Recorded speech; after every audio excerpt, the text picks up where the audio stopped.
Hello, everyone. Welcome to Jessica Payne Live. I am your host. That you like the content that I'm delivering, and I'll just keep doing it.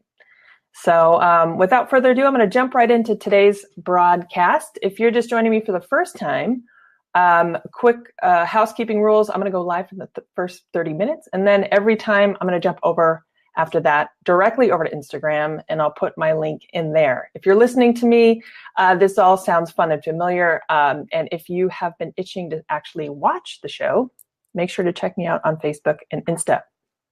Hey, Teresa, thanks. She says, welcome back. It sounds like you can hear me okay, so give me a shout out if you can't hear me. I'm using a new mic today, all that fun stuff. Come back from vacation, get all pumped, try out new gear. It's part of today's content. What's going on, Erin? How are you doing? It sounds like your show's going gangbusters. It's nice to see you guys. If you haven't checked out Erin Strayer, check her out. Tons of content, like all the time. And she's been making the show circuit on other shows as well. Teresa, how's it going? Today's topic, and I'm going to jump right in, is about finding your niche. I've always heard it called niche, but I've heard other people say niche. I don't know, whatever you pronounce it. And it's based off of insight. I saw this great article come out from an influencer I follow. He's huge in the YouTube space, Roberto Blake. And he wrote this long it's just filled with insight and data. Now, his focus is YouTube. He's a creator for YouTube. And it's all about how variety content is dead. Now, I'm going to read some highlights from his work. But it's really just a larger discussion today. And then if some of you have questions, I'd love to workshop finding your niche. And it is all wrapped around the big trend right now. All of the data shows, and if we use YouTube as proof of anything, and I love using data from YouTube because it's basically where a lot of content creators who are also active on other social media spaces for their business get their information. A lot of media report insights from YouTube because frankly, what happens on YouTube tends to happen trend-wise on other social media channels. In layman's terms, if we're running businesses and putting a lot of effort and time on social media, we want to make sure we're doing it in the best way possible so that people watch our stuff, click on our stuff, donate, buy, subscribe, whatever it is we are hoping to get them to do at the end of the day, but make sure it's in a way that's totally super organic. Does that make sense? Roberto Blake is his name, Erin. He's massive in the YouTube space. He just spoke at VidCon. So VidCon is a massive annual event where influencers tend to gather, and it's kind of like a massive developer conference, but just for content creators. A lot of YouTubers show up there. It's actually probably gotten way too big, but he's been in the space for a very long time, and he is great. He has integrity. He always backs up whatever he is recommending with his personal experience. So why don't we dive in? Because I want to talk a little bit about what your niche is. And maybe the first question is, if you're okay answering, do you know what your niche is? And if you want to throw it out in the comments, we can workshop that. The biggest insight coming out of social media channels is this. It used to be, especially on YouTube, where basically anyone would jump on and create what's sort of called variety content. You would have a channel that would have a show or several shows that would have sort of a narrow focus. Every other video you threw up might be somewhat related, but it wasn't terribly specific. And so you had a lot of people in early days on YouTube that were influencers that would just upload videos, doing gags or jokes or pranks, or maybe even, really solid content, but it would never really go deep into one specific area. It would try to reach an entire subject and perhaps be too broad. So if you were a filmmaker, maybe you never went vertical, rather than talk about being a female filmmaker, you might just try to cover all of film. Or let's say in the tech space, and you see this in blogging as well, rather than try to go vertical or niche or maybe cover, mobile games, you're trying to cover the entire tech space. Well, that used to fly. That used to get the clicks and the engagement and the views. But now that there are just more people and more content vying for our limited attention span, and then algorithms changing on top of that, what we're seeing is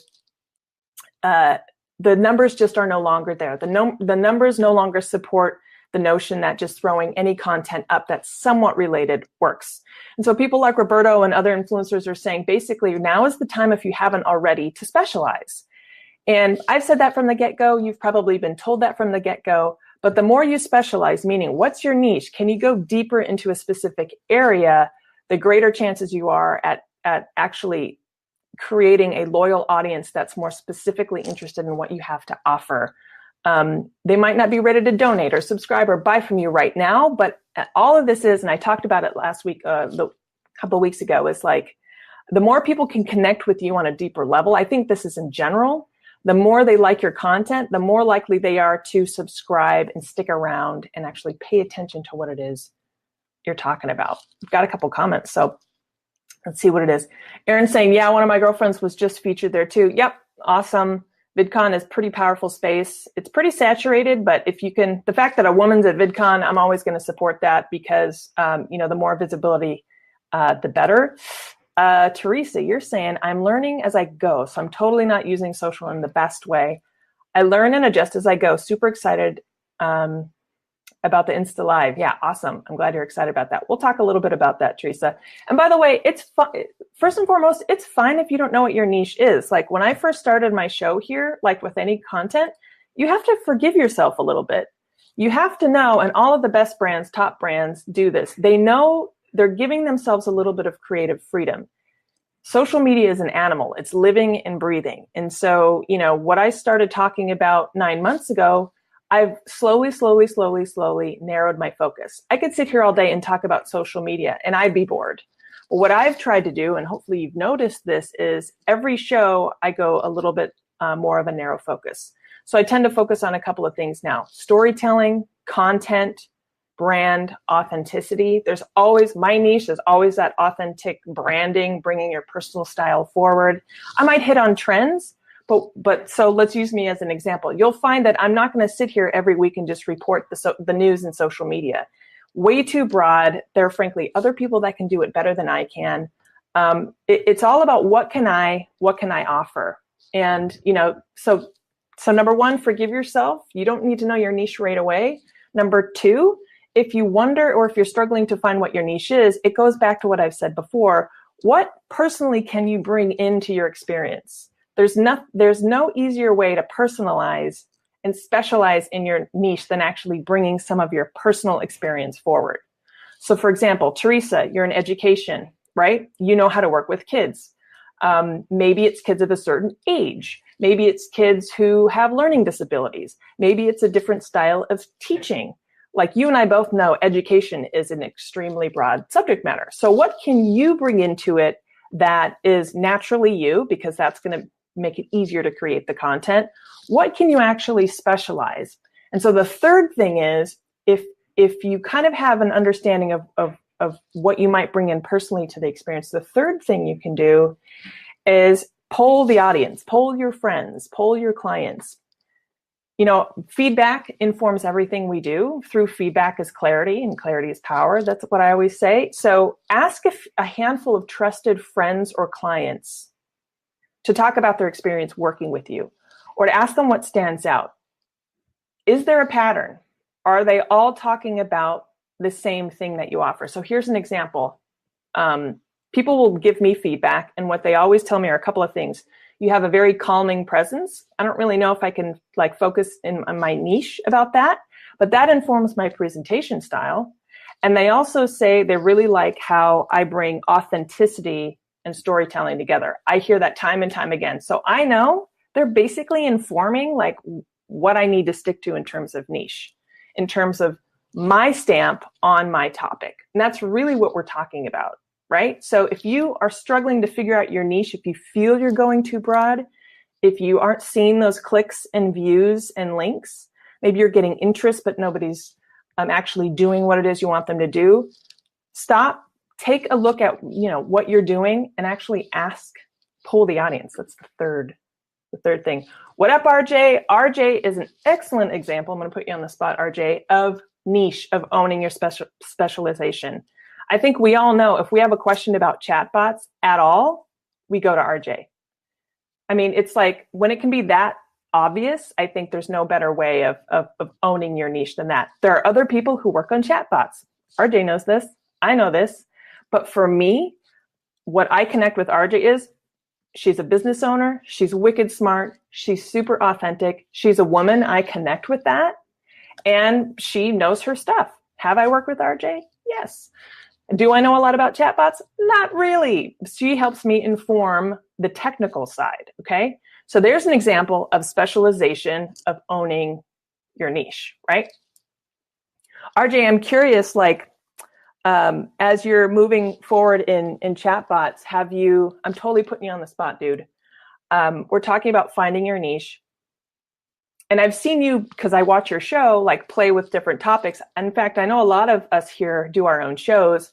I'm curious, like, have you played with different topics? Are there moments where you've tried a new focus and it hasn't worked? I have bagfuls of that, but I'm curious. RJ, Aaron, I'm wondering, have you tried to move deeper into an area of your niche and find it didn't work? Because that's important too. Aaron's saying she's the queen. Queen RJ. We all know. Teresa's saying, learning and building skills through play, that's what you focus on. Awesome. So learning and building skills through play. So everyone, just if you're listening or watching, not familiar with Teresa, so education, she works with kids. So I'd invite you to actually take a look at, okay, so when it comes to the content you're putting out, because that sounds pretty straightforward.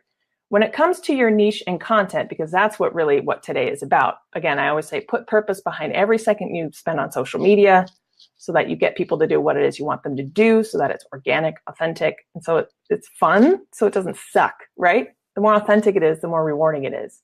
So Teresa's saying learning and building skills through play, that's what you focus on. So when it comes to actual content, I think when it comes to what you can actually talk about, how can you bring your personal story forward? How can you personalize that niche? How can you go one step further? And that's kind of the fourth way a question to ask, prompt yourself with a question. So, are you a mom? Are you a parent? Are you, we're getting a drive-by from my cat. Come here, honey. Anything can happen on a live. So for me, here's a good example. Do I or do I not bring my personal life into my lives? I do. You've seen my cat. Sometimes she gets more views on my Instagram than I do. I think most of you know I'm part of the queer community. Like, I bring that in. So these are choices. These are moments for us to bring our personal lives into our niche to help go one step further, one more step sort of vertically into our subject matter. Aaron is saying, oh my gosh, I've tried many times. I feel it's failing forward. Yeah, I agree. I think you're referring to trying different things. For me, I always have one sense of a pull. Like, I get really excited about a new app or a new trend, and a lot in social media. It happens very, very quickly. Apps and trends come and go. So the best thing that we can do is just like try them out. So there have been times where I feel like I'll try to beef up on an app or a subject matter that I'm really excited about, and then it disappears. I'm like, well, that's not going to be my niche, is it? Because no matter how much I love something, it's not necessarily going to be, the best way forward for me to verticalize. Can I just tell you, I have a cat fully extended right now, like scratching on my cupboards. I don't know. I'm just going to use it. As long as you can hear me over her, that's going to be great. So what are the things that Roberto said? Because I do want to refer to that. Some of the things he talked about, and again, he presented this at VidCon. You can find all of this information online. But some of the things, and I'm just reading from my phone here, he talked about everything from what content to make. He talked about stuff called gateway content. He also talked about inconsistent and infrequent uploading. So rule number one, you guys, always be posting. Still always be posting. Don't be afraid to find your niche and talk, but always be posting. Don't rely on YouTube to do everything for you. This is directly from Roberto, but I would say the same. Don't rely on Facebook to do everything for you. Don't rely on the magic of Twitter to do everything for you. It starts and stops with your content and your niche. Some of the other things he said, and I love this, his piece is long, it's on Medium, you can read it all, but some of the things that actually stood out to me are, and this was directly in line with a couple of days I spent at the YouTube space in LA a couple weeks ago. This is one of the big trends right now. As soon as you find your niche, you personalize your experience, you take your take on something. If you're a realtor and you're a mom, maybe that's your niche. If you are a lawyer in South Florida and maybe you work with a lot of startups, maybe that's your niche, right? What's that 1 or 2 steps further into your topic that you can then own? This is when, let's take a step into the content strategy side. Then you can start to think about things like, okay, so when it comes to content, rather than just, and this goes along the lines of like, stop doing variety content. Don't just do one episode on one thing and never touch it again. Think of it as sort of a mini web series. So for the next 3 or 4 videos, or 3 or 4 posts, or 3 or 4 lives, can you dive deeper into a specific chapter or section or area of your niche? Teresa, maybe it's learning disabilities for the next 4, or overcoming the first year in school. Maybe there are some pain points or some challenges faced by parents that you deal with all the time. Can you wrap a series around that and then you roll it out? So in the YouTube space, it's sort of like, it's called like, you roll it out in blocks. So a lot of web series will actually produce a full season and then they'll roll out their episodes in blocks. So 3 or 4 episodes at once, because they understand our culture likes to binge. And some of these episodes or videos are only a minute or 2 long, but what they want to get you to do is dive deeper. They'll roll out 3 or 4 videos and it only totals maybe 20 minutes. They know you're going to sit there and watch 1, 2, 3, 4 videos on a topic, get excited, and then they'll promote the next block that they'll release maybe a week later or 2 weeks later. The culture now is to binge. They know we like to binge and consume. So you do it too, probably, if you watch Netflix at home. So think about that. Can you create a block of posts or videos? Think like a YouTube creator and roll it out in blocks. And what can you do? What topic can you own that highlights your niche and your expertise? This is one of the best and easiest ways to actually help communicate to others that you specialize in something. So rather than one random video or like 10 covering a whole variety of things, why don't you dive deep and think about it in terms of a series? All right, we've got some fun comments. I knew that would spark some. Teresa, that's fantastic. I love that idea. Do it. So I'm going to challenge you right now, Teresa, to actually do it. It's hard. It's hard to go vertical. But once I think you start to think about it in terms of, we watch Netflix, we watch Hulu, we probably follow and subscribe to YouTubers. You don't need to be on YouTube to use this strategy. Like, put your little producer hat on, get in your own writer's room. Okay, so if you're creating a quote unquote mini series talking about your niche, what would it look like? What would you talk about? And then divide it up, slice it and dice it into like 3 or 4 chapters. And then it's up to you what that content then looks like on the other end. Are you going to create some videos? Maybe do a series of lives. Maybe it's just some posts. Maybe it's mini social media posts that all point back to a long blog post. That's not a new strategy, but maybe owning your niche now is. Is this helpful? Guys, let me know in the comments if it is. I'm super excited about this strategy because I love storytelling. And this is like, when I hear that the numbers back up any sort of strategy, I get excited. And the fact that this is what separates creators that then are respected and seen as influencers, not to mention they have the numbers to back that up. I think it's a sound strategy, frankly, for anywhere across social media. And again, the idea at the end of the day is for people to look at Erin and go, she's a thought leader, I trust her. Or RJ, she's a thought leader, I trust her, I like what she's talking about. I don't understand half the stuff, but I know that when I need anything having to do with chatbots, I totally feel like I can connect with her. Did you see her series on XYZ? That's all what we're trying to do here, right? RJ, I find that I don't go deep on my live stream with all the tech stuff. It's really more about what bots can do conceptually and how that will help small business owners.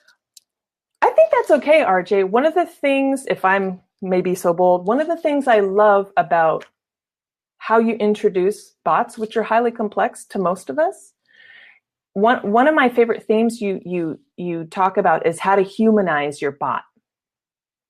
So you're like myth busting straight away because bots have a stigma. So you have an uphill battle to climb with every new viewer. But you're already doing it. Just to reflect back to you, it's sort of like, ask yourself if you really do need to go into the tech stuff. And I think that goes back to your audience. If it's small business owners, we probably don't need to get in the weeds. We know that we're going to hire you to do that. But what resonates with me as a small business owner is you help me understand that bots are more than X. Bots can be human. Bots can create conversation. Bots can be organic. Bots can work for women. They're not like this robotic, masculine, aggressive sales platform. Like, for me, you're kind of a translator.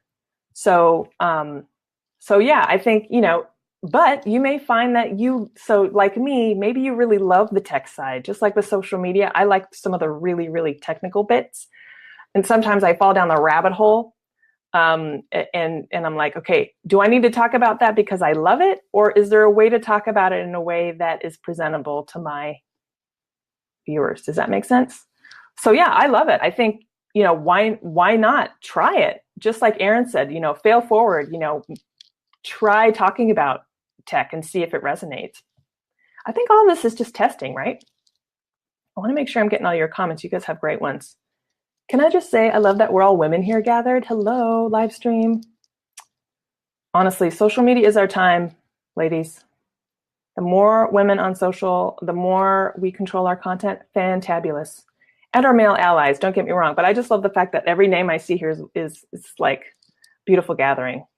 Teresa's saying, I think the tech stuff can be helpful for those who enjoy that. What I love about RJ is that she paints a picture with every show for what bots can produce for you. Hello, RJ, reflecting right back to you. See, so here's the feedback I was telling you about.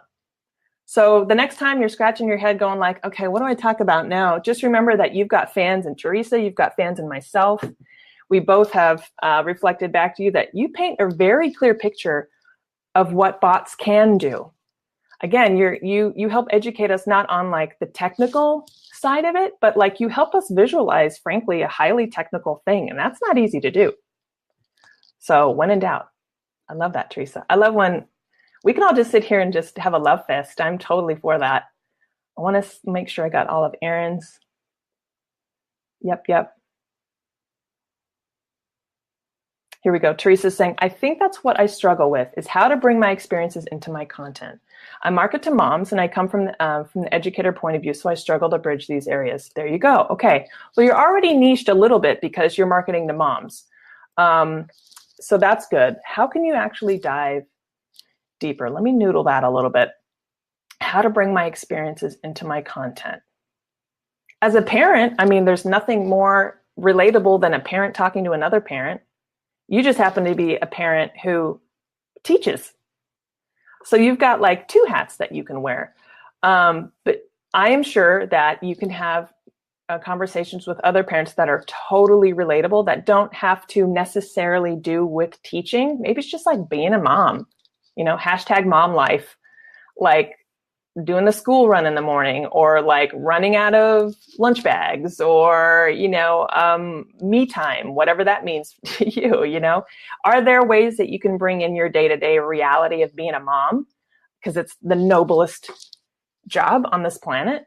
Are there other ways that you can have fun with it so that people can see Teresa as an educator, but also Teresa as a woman, Teresa as a mom, who other people would be like, I am living that same experience, And again, whether they sign up to your program or not, maybe it's someone across the world. They'll be like, I can totally relate. I'm going to subscribe to her channel, or I'm going to click on her post. You just want to be a little bit more relatable. Aaron Strayer, I love how you're talking to each other. Aaron Strayer, I deal with moms who have kids ages 2.5 to 10. My hat goes off to you. Aaron's saying, what's the age of moms you deal with, Teresa? I'm already feeling some magic that you guys are totally going to connect and relate. That's what this is all about. I'm a facilitator here to connect y'all. Whether you like my content or not, we can just have this be a place to gather so we can all boost each other up. I'm going to read a few other things that I found online in addition to Roberto's. Again, when it comes to finding your niche, a couple of things. It's okay if you don't know your niche right now. 2, if you are struggling to find your niche, ask yourself, what can you bring from your personal experience, your day-to-day as a mom, dad, doctor? Maybe you went to the University of Kentucky. Maybe you are an avid fly fisherman. Maybe you love apartment DIY. Who knows? Maybe you are a cancer survivor. I don't know. Maybe you love to marathon. What is your day-to-day? What can you bring in from your personal experience into your specialization? And then 3, if you want to then take a step forward, think about what the content then looks like, and think about, from our wonderful guru, Roberto Blake, and frankly, the same insight I got at YouTube, put your producer hat on, think about, okay, if I was going to create a little mini series around this topic, what would those little episodes look like? Doesn't mean you need to make video, just what do the next videos look like? What do the next 3 lives look like? What do the next 5 social media posts look like? And they all kind of connect and communicate one big thing. And at the end of the day, what you're doing is you're just opening yourself a little bit up to other people and the opportunity to connect with them on a more personal level, but then communicate to others that you know your stuff. Like you own your topic. And all this does is build trust so that people start to follow you, click on your channel, subscribe to them, and you start to see that social media momentum move forward again. Does that make sense? Let's see if you guys are talking to each other again. What are a couple of other things? Another idea is that, and I do this in my course, Live Show Mastery. So I'll do every toolkit. I roll out monthly toolkits. I teach people how to go live, do this on Facebook and other channels. And I give people a toolkit every single month. But with that toolkit, I do how-to videos. So there's sort of what's called a hero video, a main video that greets you saying, hey, here's your next toolkit. Here's what you're going to learn. And then as people click in that, I have another series of how-to videos. So you can use the same strategy when it comes to promoting let's just call it your series of content, whatever that is. Create your hero content, something that kind of wraps it all up, ties it all up in a bow so that it's presentable, because you don't know where people are going to find your content, at which stage. Maybe they're going to follow you from day one. Maybe they're going to stumble upon it in a couple of weeks or a couple of months. And maybe it's one of the chapters, the pieces of it they find first, or maybe it's the big thing. Write a blog post that encapsulates the whole thing, and then, link out to whatever your social media posts are. That's what you're going to promote. Classic social media strategy. If you're actually creating video content, why not create, Roberto calls this, and I call this, hero content. One video that kind of summarizes it all. And that one can actually cross-promote the other 3 or 4 chapters. It doesn't have to be long, but it can kind of easily summarize. You see this on a lot of websites when they're launching a new product. They'll have, or commercials, like Apple does this. They'll have one commercial or video that captures whatever it is they're talking about. And then you'll see other videos pop up that support it. Maybe some are technical, maybe some are how-tos. This all goes along the line of niche. So I'm going to leave you with one last piece of advice that I've been using for a while, and it's specific to YouTube, but you can use this on other channels. And then I'm going to jump over to Instagram, because I got to be honest, and I got to make sure that I honor people there. You can join me over on Instagram, by the way. I'll put the link in the comments. One of the last things that you can, well, not last things, but one of the last things I'll leave you with today is spend some time on YouTube, even if you don't use it, and take a look at people's channels. Take a look at how people organize their videos. This is great strategy here. So for mine, I have one channel. Okay, my live shows are all on that channel. I create what's called a playlist. There's a Jessica Payne Live playlist. Think of it as like my sort of, it's like going on a cable channel and finding a show. My channel is Jessica Payne on YouTube. One of my playlists is Jessica Payne Live. You click on that and all of my live shows are on there, cataloged and just archived.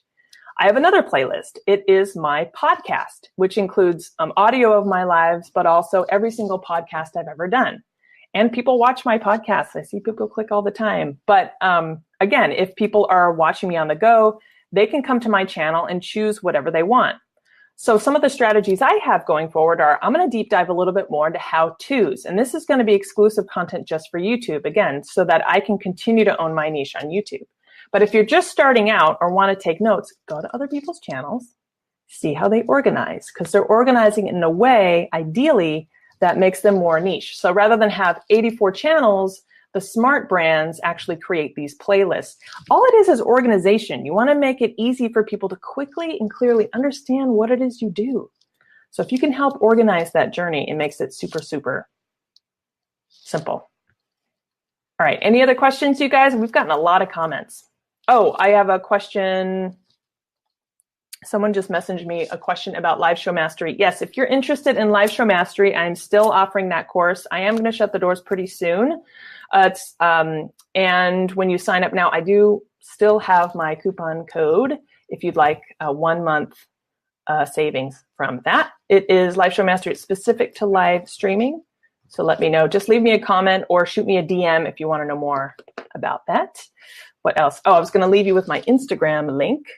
Any other questions, you guys, while I have you? Otherwise, I'm going to jump over to Instagram, but I want to make sure that I honor your questions here. Teresa, do you think you have some clear next steps? What about you, Aaron?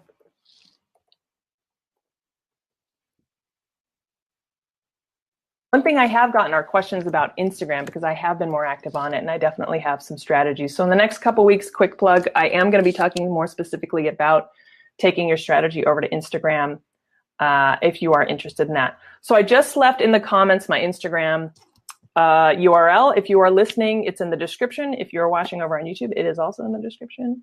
If you ever want to join me live on Instagram, I go live every Tuesday, like right now, 8:30 a.m. Pacific. And I'm literally just going to bash just like doot, highlight reel of what we just talked about. I might even drop in a few more exclusive nuggets. How does that sound? Teresa, I'm already making notes for how to put together a series. That's awesome. And Teresa, if you want to drop me a note, you know you can. I'm happy to look at anything that you're strategizing. Like, I think one of the most powerful things we can do as creators is help each other out. Sometimes it's just getting another set of eyeballs. So Teresa, just when you have something on paper, email me, or you know how to message me. I would be more than happy to take a look at that, like to get you going. And I love it. Like, you're a go-getter. You just totally embrace new platforms and stuff, which I love. So the fact that you're already writing it down that's good energy. All right, you guys, I am going to jump over to Instagram. Join me live there if you want. This has been Jessica Payne Live. We've been talking about finding your niche. Hopefully these insights are helpful. You can just Google how to find your niche, but I think this fresh insight from YouTube and YouTube creators, that would be my biggest piece of advice, is to follow them because they live and breathe in content and they totally watch the numbers. Does that make sense? Teresa says she'll be in touch. I'm working on a few things. I would love to get your insight. You know where to find me, girl. I'm here for you, and I can't wait. I can't wait. All right, you guys, thanks for watching. Jumping over to Instagram now. Give me a shout out. Again, if you want to find out more information about Live Show Mastery, we've got some great students in the course. We are plowing along. We just talked about going beyond Facebook last week, and right now we're talking about on-camera confidence, which I know holds a lot of people back. So just two of the pieces of content we're talking about. All right, you guys, have a great week. I'll see you on Instagram, or I'll see you guys next week. Bye. Thanks for joining. Bye.